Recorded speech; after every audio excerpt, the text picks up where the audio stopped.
माझ्या भाषणाला सुरुवात करण्यापूर्वी त्या मुलाचं मला फार विशेष वाटतंय सर.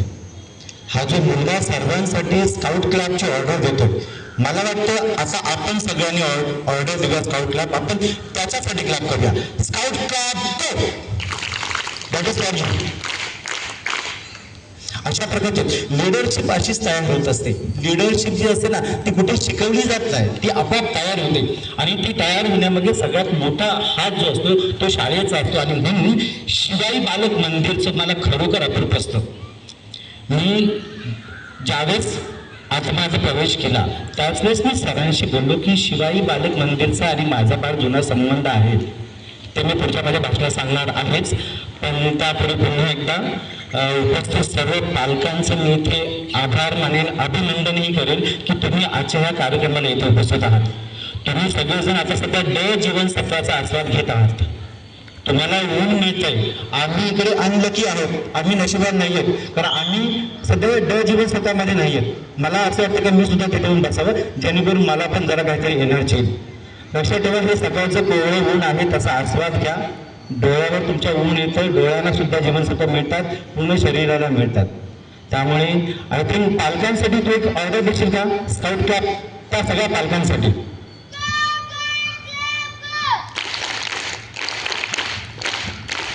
ओके, धन्यवाद.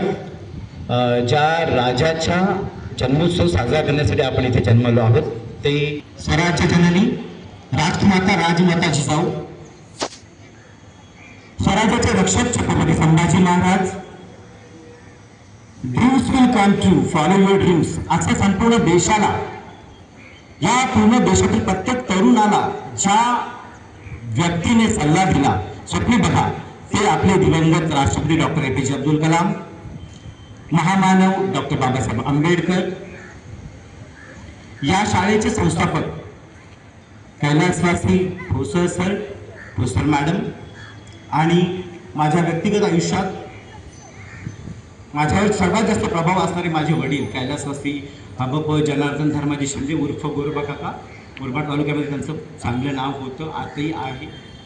तर या सर्वांच्या स्मृतींना अभिवादन करून मी माझ्या पण ज्यावेळेस शिवाजी महाराजांविषयी बोलायला सुरुवात होतो त्यावेळेस आपल्याला सर्वात प्रथम जर काय आठवत असेल तर ते 1645 साली त्यांनी घेतलेली स्वराज्याची शपथ. लक्षात ठेवा, 1630 मध्ये महाराजांचा जन्म झाला आणि 1645 साली त्यांनी काय केलेली इथे शपथ घेतलेली आहे. म्हणजे वयाचा अवघ्या 15 वर्ष, वयाचं 15 वर्ष म्हणजे 9वी आणि 10वीचा मुलगा. तुम्हाला सर्वांना माहिती आहे 9वी आणि 10वीची मुलं सध्या काय करतात, बऱ्यापैकी त्यांची मजा असते. आजकाल तर मोबाईल असल्यामुळे रात्रभर मोबाईल घेऊन बसतात. परंतु अशा काळामध्ये माझा हा जो राजा आहे ना, हा राजा विचार कसला करतो तर त्यांच्या रयतेचा, त्यांच्या जनतेचा. लक्षात ठेवा, 15 वर्षामध्ये ऍक्च्युली त्या काळामध्ये सुद्धा 15 वर्ष वय म्हटलं तरी मानसिकता तीच होती. कारण राजांच्या काळामध्ये इतर जे सरदार होते त्या सरदारांची मुलंही होती ना त्या काळात, त्या वयाची, ती सुद्धा 14 वर्षाची 15 वर्षाची असतीलच. परंतु त्या काळामध्ये माझ्या राजाने विचार कसला केलाय तर माझ्या जनतेला सुखी करण्याचा. माझ्या राजाने विचार केलेला आहे की माझ्या हा काळात असतो तर ती तक्रार करण्याचा आपल्याला अधिकारही नव्हता. आणि मग ही शपथ घेतल्यानंतर बघा 1645 ची शपथ घेतल्यानंतर राजे कुठेच थांबलेले नाहीये. त्यांनी एका मागोमाग काय केले, गड जिंकलेले आहे. पण बघा हा सर्व इतिहास तुम्हाला माहिती आहे, मी तुम्हाला कोणत्याही प्रकारचा इतिहास इथे सांगणार नाहीये. आजकाल सध्या खरी गरज आहे ती जो काही इतिहास आहे, जो काही शिवाजी महाराजांचा इतिहास आहे, त्या शिवाजी महाराजांच्या इतिहासामधून आपल्याला बरंच काही शिकण्याची गरज आहे. सगळ्या शिवाजी महाराजांचा इतिहास हा सगळ्या मुलांना माहिती आहे. आपण पालक होतो, आपण सगळेजण आय थिंक संपर्क आहोत. आपण इयत्ता 4थीमध्ये शिवाजी महाराजांचा इतिहास शिकलेलो आहोत.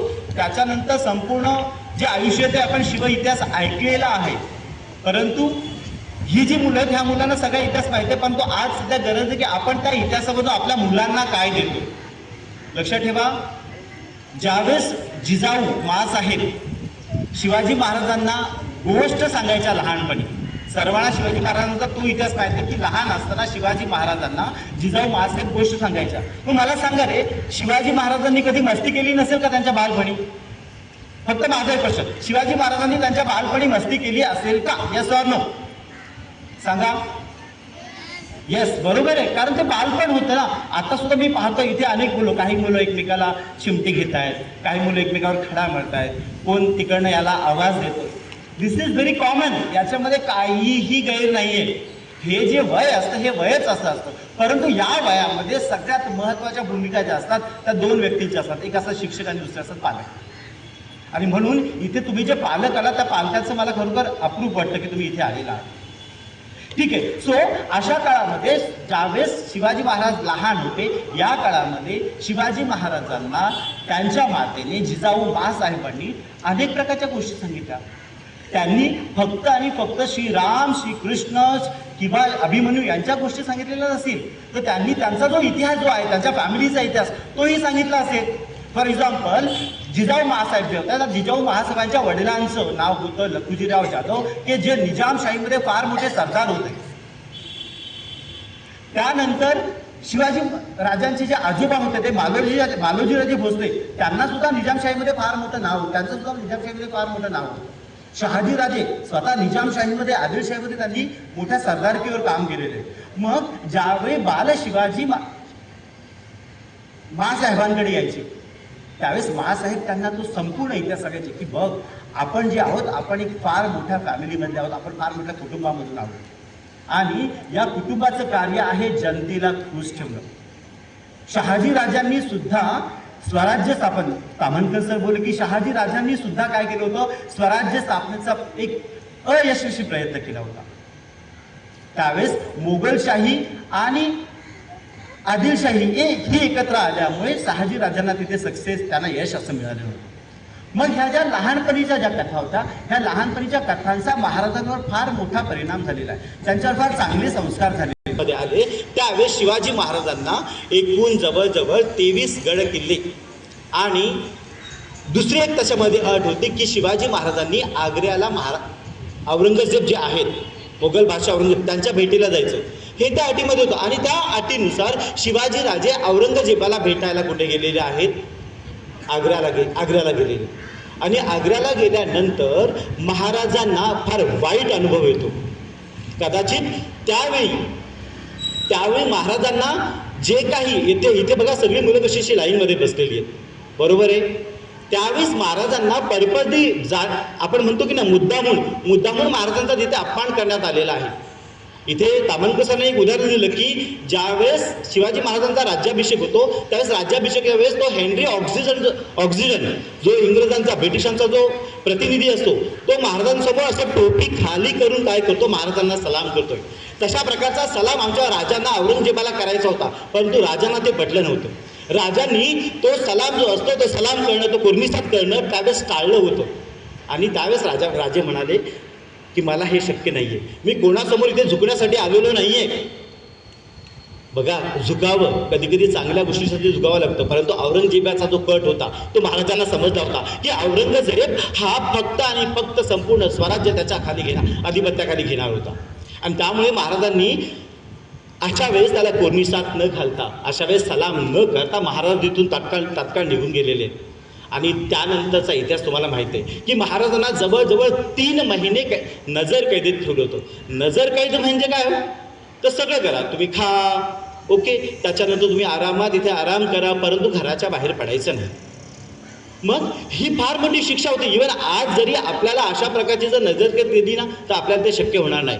त्यावेळेस महाराजांच्या मनामध्ये अनेक प्रश्न निर्माण झाले की आपण वयाच्या 15व्या वर्षी शपथ घेतलेली आहे की मी हे स्वराज्य निर्माण करेल, मी माझ्या रयतेला सुखी करेल, परंतु आत्ता मी ह्या आग्र्याच्या ठिकाणी जर अडकून राहिलो तर माझी जी काही शपथ आहे, मी जी काही शिवशंभो समोर जी शपथ घेतलेली आहे ती शपथ मला पुढे प्रूव्ह करणं, ती सिद्ध करणं मला कठीण होणार आहे. आणि त्यावेळेस बघा, आता मी पुन्हा बालसंस्कारांकडे येतो. लहानपणी जिजाऊ माता ज्या होत्या त्यांनी ज्या काही त्यांना गोष्टी सांगितल्या होत्या, श्रीराम प्रभूंची गोष्ट, श्रीकृष्णाची गोष्ट, श्री अभिमन्यूची गोष्ट, तर त्या गोष्टींचा आग्र्याच्या भेटीमध्ये कशा प्रकारे शिवाजी महाराजांनी उपयोग करून घेतला असेल याचं उत्तम उदाहरण, महाराज तिकडे नजर कैदेमध्ये अटकलेले आहेत, 3 महिने झालेले आहेत की आता काय करायचं, त्यावेळेस महाराजांना आठवल्या असतील ह्या सर्व गोष्टी. त्यावेळेस महाराजांना आठवलं असेल तो श्रीराम प्रभूंमधला आत्मविश्वास, महाराजांना आठवले असेल श्रीकृष्णाची कृष्णनीती, आणि त्याचबरोबर महाराजांना आठवलं असेल तो बाल अभिमन्यू, तरुण अभिमन्यू, की जो त्या चक्रव्यूहामध्ये गेला, परंतु चक्रव्यूहातून त्याला बाहेर पडता आलं नाही, कारण त्याच्याकडे प्लॅन बी रेडी नव्हता. लक्षात ठेवा, आपण कोणतंही कार्य ज्यावेळेस करतो त्यावेळेस त्या कार्याला आपल्याला प्लॅन बी हा रेडी असावा लागतो. आता इथे फॉर एक्झाम्पल इथे हे जे आता हा जो कार्यक्रम चालू आहे, या कार्यक्रमामध्ये हा कार्यक्रम काय असं नाही की काल सांगितलं की उद्या शिवजयंती होणार आहे, सर्वांनी यायचं, असं नसतं. या इथे शिंदे सर बसलेले शाळेचे मुख्याध्यापक आहेत, त्यांना विचारा किमान 15 दिवस अगोदर तरी त्यांनी ह्या कार्यक्रमाचं नियोजन केलेलं असेल, आणि मग ते नियोजन करताना ह्या कार्यक्रमाला काय काय करायला पाहिजे हे त्यांनी ठरवलं असेल. सेम हिअर की अभिमन्यू जो आहे तो त्या चक्रव्यूहात गेलेला आहे, परंतु त्या चक्रव्यूहातून बाहेर पडण्याचा त्याचा प्लॅन बी रेडी नसल्यामुळे त्याला तिथे वीरगती प्राप्त झालेली आहे. शिवाजी महाराजांनी या सगळ्याचे संस्कार होते, त्यांनी या सगळ्याचा अभ्यास केला होता, आणि त्यामुळेच आग्र्याला येण्यापूर्वीच त्यांचा प्लॅन बी हा रेडी होता. बघा पालकांनो, तुम्ही या वयामध्ये तुमच्या मुलांना काय देताय ना ते महत्त्वाचं आहे. मोठे झाल्यानंतर 10वीला गेल्यानंतर मी माझ्या मुलाला फार मोठ्या क्लासमध्ये टाकेल, माझ्या मुलाला मी सायन्सला पाठवेल, आर्ट्सला पाठवेल, वकील बनवेल, डॉक्टर बनवेल, ते मोठं झाल्यानंतरची गोष्ट आहे. तुम्ही आज तुमच्या मुलाला काय करता ते फार महत्त्वाचं आहे.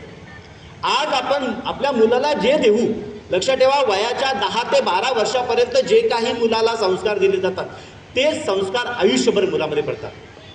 आता बऱ्याच वेळा काय होतं सर, की आपण जेव्हा संस्कार म्हणतो तर त्यावेळेस आपल्या मनामध्ये फक्त एकच प्रश्न येतो, संस्कार म्हणजे मुलाने खोटं बोलू नये, संस्कार म्हणजे मुलाने दुसऱ्यांना मारू नये, शिव्या देऊ नयेत, संस्कार म्हणजे तर काय मोठ्यांचा अपमान करू नये.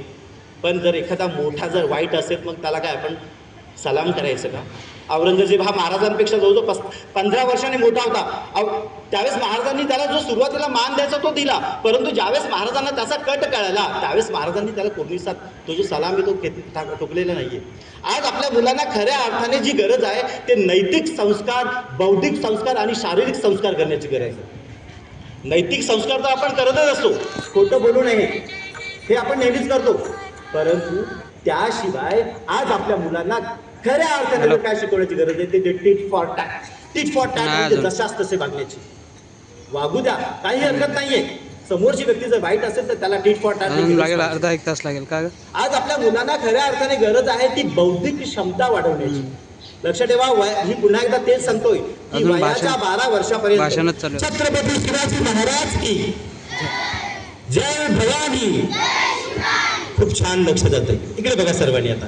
सो आज सगळ्यात महत्त्वाची गोष्ट जी आहे ती गोष्ट काय, तर आज आपल्या सर्वांमध्ये ते जे बौद्धिक संस्कार आहेत त्या बौद्धिक संस्कार बिंबवले पाहिजेत. आता बौद्धिक संस्कार म्हणजे काय, तर पुन्हा आपण त्याची एक विभागणी करूया. बौद्धिक संस्कारामध्ये काय काय येतं, तर मुलांना आपण वाचनाची आवड निर्माण करणे, मुलांना बौद्धिक खेळ घेणे, मुलांमध्ये नेहमी चांगल्या गोष्टी टाकण्याचा प्रयत्न करणे, हे बौद्धिक संस्कार झाले. बघा, आम्ही सगळ्यांनी D.Ed किंवा B.Ed केलेलं आहे, आम्ही सगळे शिक्षक आहोत. ज्यावेळेस आम्ही शिक्षक म्हणून तो डिप्लोमा किंवा डिग्री घेत असतो त्यावेळेस आम्हाला 4 स्किल शिकवल्या जातात. म्हणजे कोणतंही ज्ञान हे आपल्याला फक्त 4 स्किलद्वारेच येत असतो. त्या 4 स्किलला शॉर्टमध्ये आपण LSRW असं म्हणतो. लक्षात ठेवा, काय म्हटलं मी मुलांनो, L काय म्हटलं,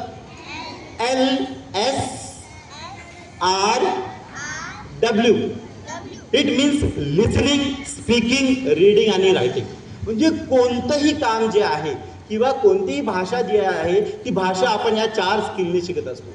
म्हणून पहिल्यांदा समोरच्याला चांगल्या प्रकारे ऐकणं शिका. कोणीही असू द्या, छोटा असो की मोठा असू द्या. इथे 4 छोटी मुलं समोर आली. खरं तर हा स्टेज असा आहे की या स्टेजवर आल्यानंतर भल्या भल्यांचं काय होतं, सुरुवात होते पाय थरथर कापायला, त्याच्यानंतर ते हळूहळू संपूर्ण बॉडीमध्ये शिरतं, आणि नंतर मेंदूत एकदा गेलं की सगळं विसरून जातं. म्हणून हा स्टेज फार मोठा आहे. आत्तापासून तुम्ही सर्वांनी काय करा, भाषणाची सवय लावा.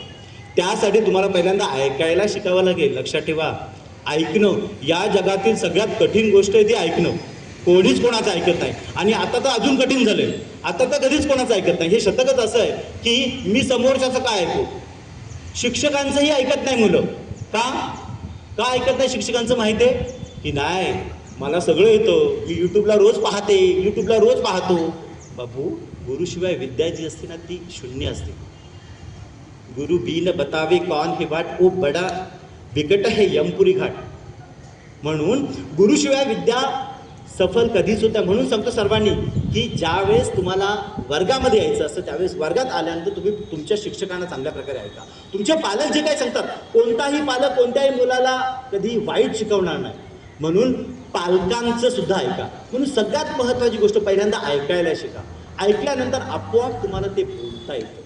तुमच्या कानावर जेवढे शब्द पडतील, तुमच्या कानावर जेवढे चांगलं पडेल तेवढं ते आपोआप तुम्ही बोलणार आहे. त्यानंतर वाचन करा. आज इथे उपस्थित सगळ्या पालकांना मी एक प्रश्न विचारतो की तुम्ही सगळेजण तुमच्या घरामध्ये मुलांना वाचनाची तुम्ही आवड लावलेली आहे का? फक्त यस ऑर नो. पालक वर्ग, आवड लावली नसेल तर आतापासूनच ती सवय लावा.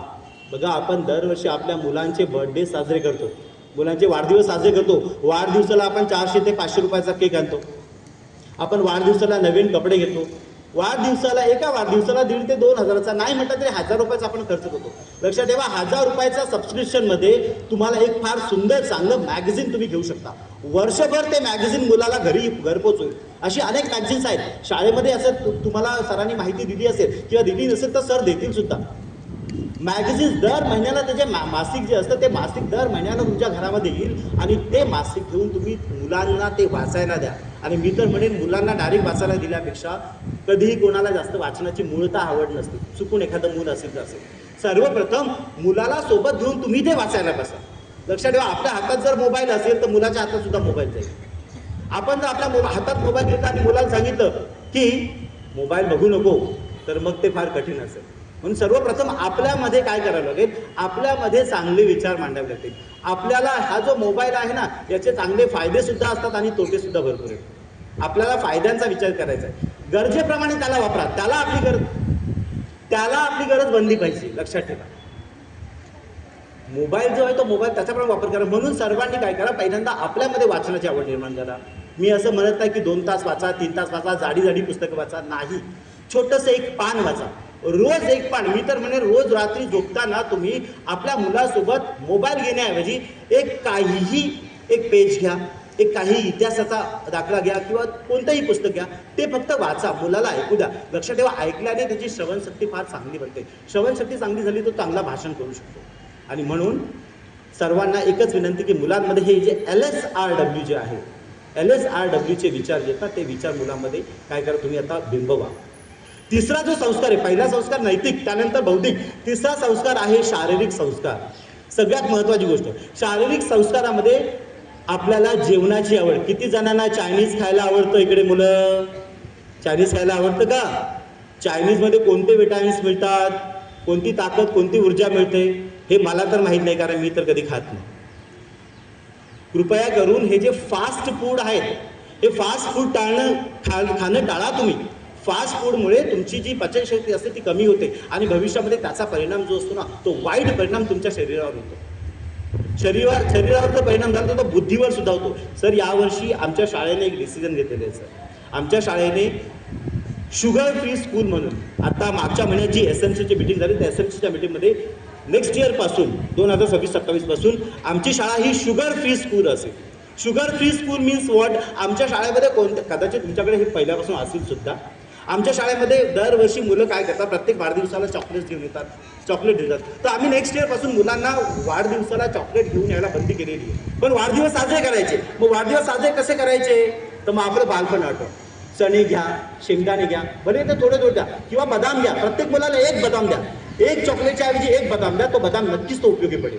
अशा प्रकारचं डिसिजन घेतलेलं आहे. म्हणून आजकाल खाण्याच्या सवयी ज्या आहेत त्या खाण्याच्या सवयी मुलांमध्ये चांगल्या प्रकारे बिंबवणं फार गरजेची गोष्ट आहे. मुलांनी रोज व्यायाम करावा. ज्ञानप्रबोधिनी शाळेचं तुम्हाला उदाहरण माहीतच असेल. पुण्यातली सगळ्यात मोठी शाळा, एक नावाजलेली शाळा. या शाळेमध्ये मुलांना दररोज आपण सूर्यनमस्कार, म्हणजे त्या शाळेमध्ये असं आहे की वर्षाच्या शेवटी काही मुलं एका वेळी 2-2 हजार सूर्यनमस्कार करतात एका वेळी. त्यांना सुरुवातीपासून मे महिन्यापासून त्यांची सुरुवात होते त्या मुलांची. आणि म्हणून अशा प्रकारचे संस्कार आहेत ना, ही आता काळाची गरज आहे. महाराजांचं अजून एक दुसरं उदाहरण म्हणजे, आज महाराजांचे आपण अनेक गुण शिकतोय, पण महाराजांना दुसरा एक गुण होता संयमीपणा आणि नियोजन. मी एक तुम्हाला शेवटची गोष्ट सांगतो नियोजनाची, की महाराजांचा जो काय राज्याभिषेक होता तो 1674 साली रायगडावर झालेला आहे. आता रायगडावर ज्यावेळेस हा जो राज्याभिषेक झालेला आहे त्यावेळेस अनेक जण इथे रायगडाला अनेक जणांनी भेट दिली असेल. रायगड ज्यावेळेस आपण चढतो त्यावेळेस तो रायगड चढणं किती कठीण आहे हे आपल्याला सगळ्यांना माहिती आहे. मग ज्यावेळेस हा जो ब्रिटिशांचा अधिकारी आहे हेनरी ऑक्सिजन, ज्यावेळेस तो रायगड चढून त्या महाद्वाराजवळ जातो, तो महाद्वाराजवळ गेल्यानंतर त्याला एक फार मोठा हत्ती तिथे दिसतो. या हेनरी ऑक्सिजनला काय होतं, आश्चर्याचा धक्का बसतो.